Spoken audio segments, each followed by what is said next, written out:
दुनिया की तमाम छोटी और बड़ी खबरों के लिए हमारे चैनल को सब्सक्राइब करना न भूलें और बेल का बटन जरूर दबाएं। दोस्तों, मैं सहल कुरैशी। दोस्तों, जो प्रधानमंत्री नरेंद्र मोदी की गुड बुक में आ जाता है उसे प्रधानमंत्री खूब नवाज देते हैं।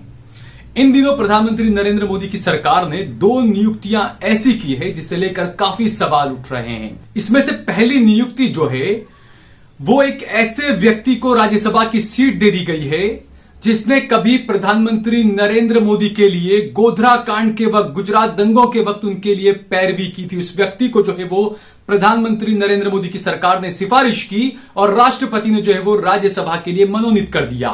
सिर्फ यहीं तक बात सीमित नहीं है। इसके अलावा एक आतंकवाद की आरोपी की भी ये पैरवी कर रहे थे। हम बात कर रहे हैं वरिष्ठ अधिवक्ता महेश जेठमलानी की। इनके पिता जो थे वो भी भाजपा के सांसद थे, सभी को पता है, राम जेठमलानी, और उन्हीं के बेटे हैं ये महेश जेठमलानी, जिन्होंने एक आतंकवादी के आरोपी की पैरवी की थी कोर्ट में। यह मामला था मालेगांव धमाकों से जुड़ा हुआ मामला। तो ये 2 बड़े ये काम थे उनके कि पहला प्रधानमंत्री नरेंद्र मोदी की पैरवी की थी गोधरा कांड के वक्त, और दूसरा एक आतंकवाद की आरोपी की पैरवी की थी इन्होंने मालेगांव धमाके के वक्त। और ये जो है वो उसके बाद मोदी की गुड बुक में आ गए और सरकार ने जो है वो पैरवी की राष्ट्रपति को, और आखिरकार अनुच्छेद 80 के तहत राष्ट्रपति ने इन्हें जो है वो राज्यसभा के लिए मनोनीत कर दिया है। तो इससे आप अंदाजा लगाइए कि जब ऐसे व्यक्तियों को मनोनीत किया जाएगा तो देश की जनता के मन में सवाल उठना तो लाजमी है। और दूसरी बात, सिर्फ यह ऐसा नहीं है कि ये सिर्फ 2 ही मामले ऐसे हैं जिसमें उन्होंने से पैरवी की हो। इनके कुछ चुनिंदा कुछ मामले हम आपको बताते हैं।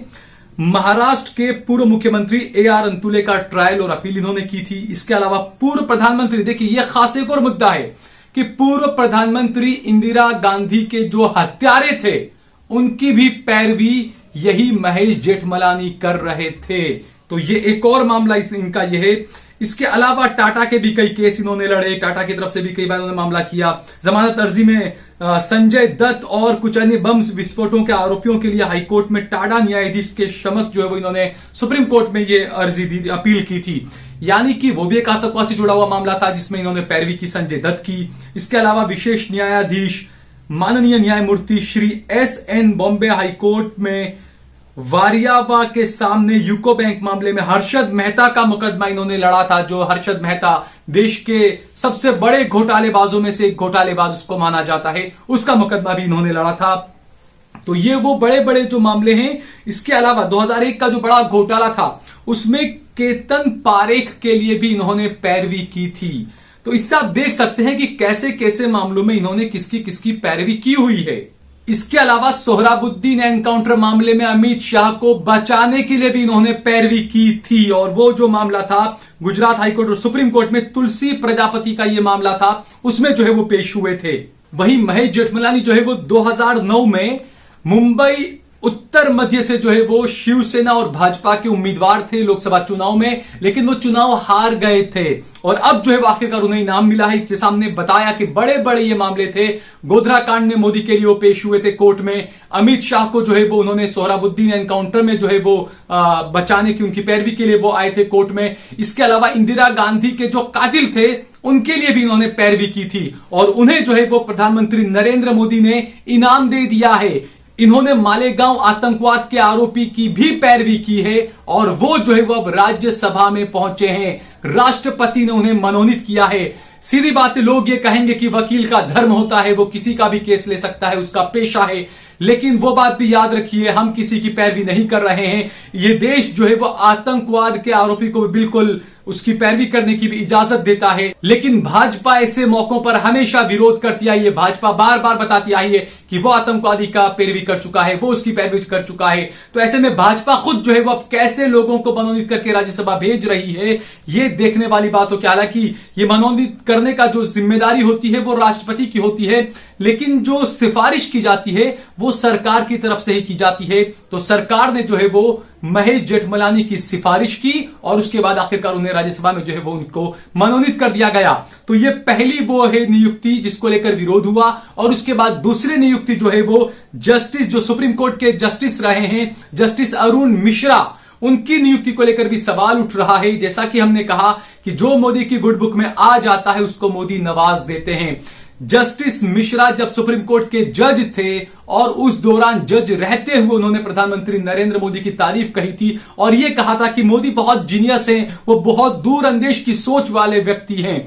जब उन्होंने यह बयान दिया, क्योंकि ये अपने आप में आप सोचे कितनी बड़ी बात है कि सुप्रीम कोर्ट के जज रहते हुए कोई प्रधानमंत्री की इतनी तारीफ कर रहा है। उसी वक्त ये साफ हो गया था कि इन्हें भी कुछ इनाम चाहिए, क्योंकि पहले हमने देखा कि अमित शाह और मोदी को कुछ क्लीन चिट देने वाले एक पूर्व चीफ जस्टिस थे सुप्रीम कोर्ट के सदाशिव, उन्हें जो है वो रिटायर होने के बाद में केरल का चीफ जस्टिस बनाया गया था और वहीं से यह साफ हो गया था और तमाम जजों को यह एक पैगाम दे दिया गया था, एक मैसेज दे दिया गया था कि आप हमारी गुड बुक में आ जाइए तो रिटायर होने के बाद भी आपको नवाज दिया जाएगा।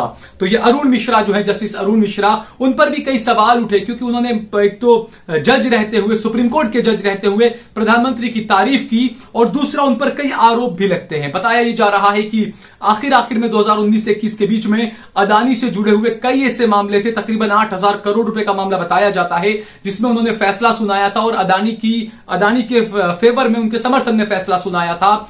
राजस्थान सरकार से जुड़ा हुआ कुछ बिजली का मामला था जो 8,000 करोड़ का उन पर फाइन उन्हें भरना था, लेकिन उससे उन्हें निजात दिला दी गई थी। तो यह एक मामला भी उनमें जुड़ा है। इसके अलावा SC ST से जुड़े हुए भी कई ऐसे केस जो है वो उन्होंने सुलझाए थे और कई फैसले ऐसे दिए थे जो SC ST समाज के खिलाफ बताए जाते हैं, उसको लेकर भी काफी सवाल उठे थे।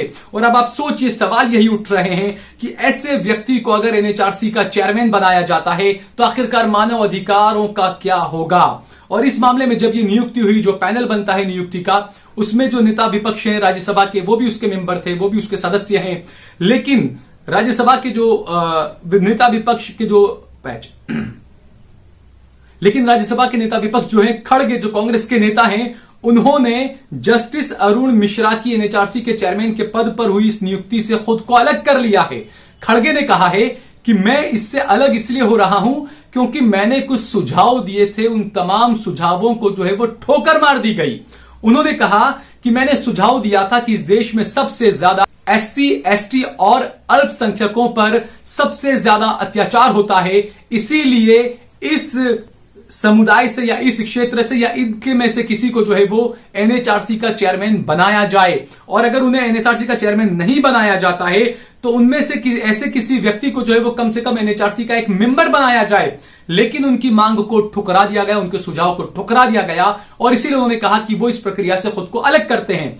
क्योंकि जैसा हमने बताया कि जस्टिस अरुण मिश्रा, हम यहां पर न्यायपालिका पर सवाल नहीं उठा रहे हैं, लेकिन कुछ लोगों का यह कहना है और यह आरोप लगे हैं कि जस्टिस अरुण मिश्रा ने कई ऐसे फैसले दिए हैं जिसे लेकर सवाल उठना लाजमी है। और दूसरा सबसे बड़ा तो यह कि प्रधानमंत्री की तारीफ उन्होंने सुप्रीम कोर्ट के जज रहते हुए की थी। 2020 का यह मामला, 2020 में उन्होंने यह तारीफ की थी और उसके बाद जब वो रिटायर हुए तो अब कुछ महीनों के बाद जो है वो उन्हें नवाज दिया गया है और NHRC का उन्हें चेयरमैन बना दिया गया है। और इसीलिए सवाल उठ रहे हैं कि आखिरकार मानव अधिकारों का क्या होगा, क्योंकि जब बात आती है जम्मू कश्मीर के मानव अधिकारों की तब भी सवाल उठते हैं। तो इसीलिए जम्मू कश्मीर से भी एक मानव अधिकार के पैनल में जो है वो एक मेंबर बनाया गया है जम्मू कश्मीर से एक व्यक्ति को लेकर। वो सीधी बात है, वो मोदी के गुड बुक में होंगे तो इसलिए उन्हें भी बनाया गया है।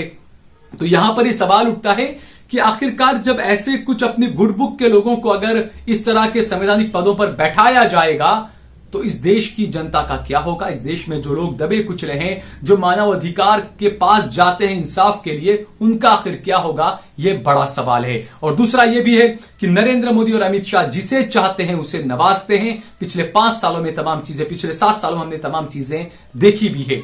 दोस्तों, अगर आपको हमारा ये वीडियो पसंद आया हो तो इस पर कमेंट करिए, इसे लाइक करिए, इसे ज्यादा से ज्यादा शेयर करिए और अगर आपने हमारे चैनल देश लाइव को सब्सक्राइब न किया हो तो हमारे चैनल को जरूर सब्सक्राइब करिए।